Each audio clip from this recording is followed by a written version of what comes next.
क्या आपने कभी सोचा है कि सिर्फ एक व्यक्ति का विजन, उसका जुनून और उसकी सोच पूरे देश की तकदीर को बदल सकती है? क्या आप जानते हो कि एक ऐसा इंसान भी था जिसने भिक्षा मांगी, जिन्होंने बिना जूते के घूमकर भारत की मिट्टी को चुना, लेकिन जब उन्होंने विदेश के स्टेज पर कदम रखा तो उनका स्वागत तालियों से नहीं, स्टैंडिंग ओवेशन से हुआ। हाँ, मैं बात कर रहा हूँ स्वामी विवेकानंद की, जिनकी कहानी सिर्फ एक धार्मिक गुरु की नहीं बल्कि एक रेवोल्यूशन की कहानी है। उनका जीवन एक ऐसी मिसाल है जो हर उस व्यक्ति के लिए है जो लाइफ में कुछ बड़ा करना चाहता है लेकिन रास्ते में रुकावटों से घबरा जाता है। विवेकानंद ने दिखाया कि कैसे एक साधारण इंसान अपने संकल्प से, अपने विचारों से और अपने कर्म से दुनिया के मंच पर अपने देश का झंडा लहरा सकता है। उनका असली नाम था नरेंद्र नाथ दत्त। बचपन से ही उनमें एक अलग ही जिज्ञासा थी। वो सिर्फ पढ़ना नहीं चाहते थे, वो समझना चाहते थे। वो हर चीज के पीछे का लॉजिक जानना चाहते थे। उन्होंने वेद, पुराण,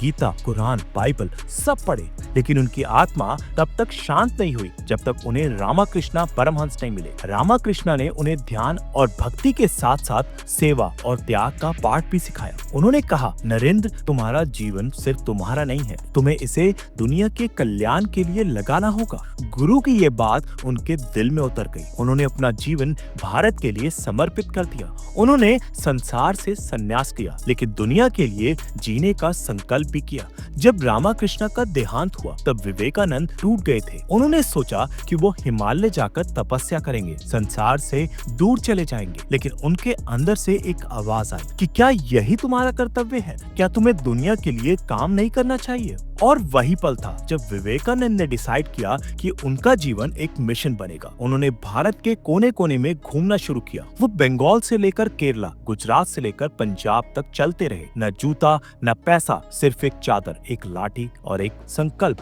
भारत को जगाना है। उन्होंने हर गांव, हर बस्ती में लोगों से बातें की। वो समझना चाहते थे कि देश की असली समस्या क्या है।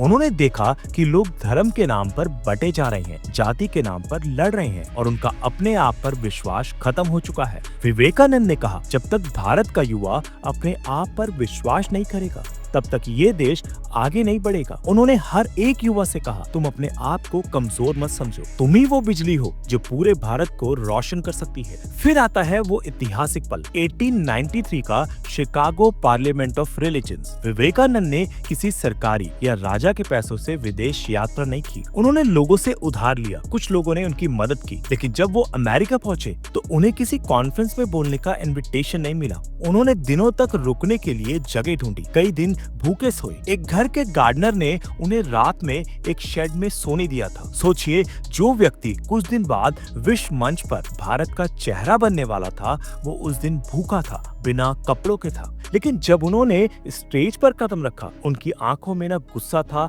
न दर्द, सिर्फ प्रेम था। उन्होंने जैसे ही कहा, sisters and brothers of America, तो 7,000 लोगों की तालियों से कॉन्फ्रेंस हॉल गूंज पड़ा। किसी भी स्पीकर को पहली बार इतनी तालियां मिली थी। उस स्पीच ने सिर्फ भारत का सम्मान नहीं बढ़ाया, उसने पूरी दुनिया को दिखा दिया कि धर्म का अर्थ क्या होता है और भारत की सोच कितनी गहरी है। विवेकानंद ने वहाँ ये नहीं कहा कि हिंदुइज्म सबसे अच्छा है। उन्होंने ये कहा कि हर धर्म में प्रेम है, दया है और इंसानियत है। उन्होंने अपने देश के लिए कभी भी किसी धर्म को नीचा दिखाकर सम्मान नहीं बनाया। उनका कहना था, सच्चा धर्म वो है जो सबको गले लगाए, ना कि तोड़ दे। उन्होंने वहाँ अमेरिका में कई लेक्चर्स दिए, यूनिवर्सिटीज में बोला और लोगों के बीच भारत की सोच का प्रचार किया। लोग उनके भक्त हो गए, लेकिन उन्होंने कभी भी अपनी पॉपुलैरिटी का गलत फायदा नहीं उठाया। वो कहते थे, मैं यहाँ भारत के लिए आया हूँ, अपने लिए नहीं। जब वो वापस भारत आए तो लोगों ने उनका भारी स्वागत किया। रेलवे स्टेशन से लेकर सड़कों तक लोग उनकी एक झलक पाने के लिए खड़े थे। लेकिन विवेकानंद का फोकस सेलिब्रिटी बनने का नहीं था। उन्होंने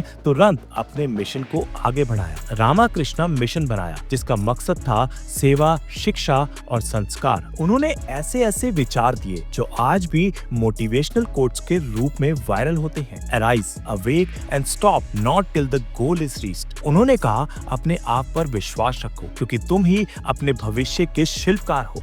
ये लाइन आज भी किसी भी डिप्रेस्ड व्यक्ति के लिए एक नई रोशनी बन सकती है। उन्होंने एक और बात कही जो हर व्यक्ति को समझनी चाहिए। सबसे बड़ा पाप होता है अपने आप को कमजोर समझना। क्या आपने कभी सोचा है कि आप अपनी कमजोरी के लिए कितनी बार दूसरों को दोष देते हो? लेकिन विवेकानंद कहते थे, अपने जीवन के जिम्मेदार खुद बनो, खुद ही अपना रास्ता चुनो और खुद ही अपने सपने को पूरा करो। उनकी कहानियों में कई बार दुख भी था। कभी कभी उन्हें लोगों ने समझा नहीं, उनका मजाक उड़ाया क्या, उन्हें अंधविश्वासी बोला क्या, लेकिन उन्होंने कभी भी अपना लक्ष्य नहीं छोड़ा। उनका जीवन एक ऐसा दीपक था जो अंधेरों में भी रोशनी देता रहा। उन्होंने कहा था, एक आइडिया लो, उस आइडिया को अपनी लाइफ बना लो, उसी के बारे में सोचो, उसी के सपने देखो, उसी को जियो। तुम देखोगे कि सक्सेस तुम्हारे कदम चूमेगी। ये मंत्र अगर कोई अपने जीवन में अपना ले तो उसका जीवन बदल जाएगा। विवेकानंद की कहानी उन लोगों के लिए सबसे बड़ी प्रेरणा है जो कहते हैं मेरे पास कुछ भी नहीं है। विवेकानंद के पास भी कुछ नहीं था, न पैसा, न सपोर्ट, न पावर, सिर्फ एक विजन था और उसी विजन ने उन्हें अमर बना दिया। आज भी अगर आप अपने गोल्स को लेकर कंफ्यूज हो, हर बार हार जाते हो या लगता है कि दुनिया आपको समझ नहीं रही, तो विवेकानंद की कहानी को याद करो। उन्होंने भी अकेले चलना शुरू किया था, लेकिन आज उनके कदमों के नक्शे कदम करोड़ों लोगों के लिए मार्गदर्शक है। अगर आपको लगता है कि ये वीडियो आपके दिल को छू गया तो कमेंट में जरूर लिखिए कि कौन सी बात ने आपको सबसे ज्यादा प्रभावित किया। और अगर आप चाहते हो कि और लोग भी इस कहानी से प्रेरणा पाएं तो वीडियो को लाइक करें, शेयर करें और चैनल को सब्सक्राइब करना न भूलें। स्वामी विवेकानंद का जीवन